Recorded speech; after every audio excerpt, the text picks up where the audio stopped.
청년가들의 신념의 표대, 승리의 기치마냥 백두전장에 나래치던 붉은 정신, 붉은 맹세가 억세게 살아넘기는 충성의 배우입니다.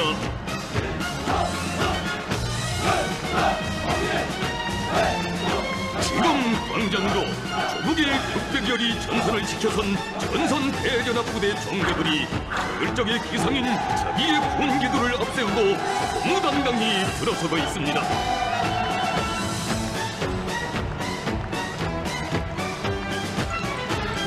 군단장들인 김성철 상장, 여초롱 상장, 박광주 상장, 최두영 상장이 선두에서 당군의 기상과 위험이 어린 장검을 비껴들었습니다.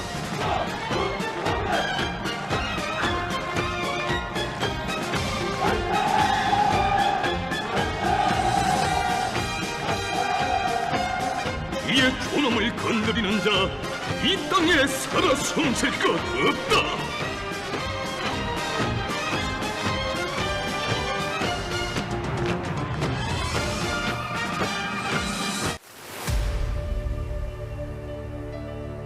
军官来自军委机关、大战区各军兵种和武警部队，展现了我军领导指挥体制改革后的崭新面貌，体现了练兵先练将的鲜明导向。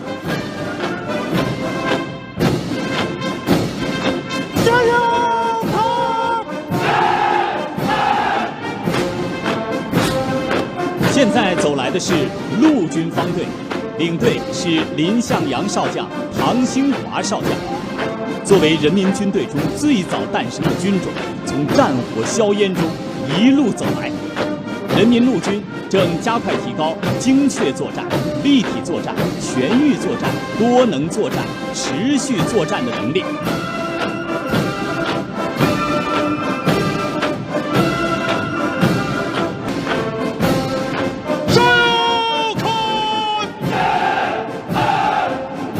现在走过来的是空军方队，领队是景涛少将、赵永远少将。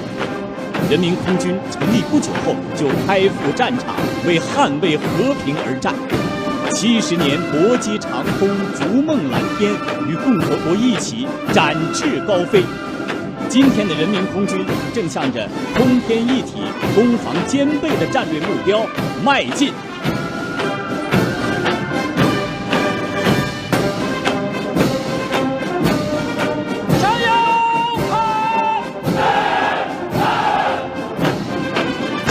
支援部队方队首次出现在国庆阅兵中，领队是王学武少将、康怀海少将。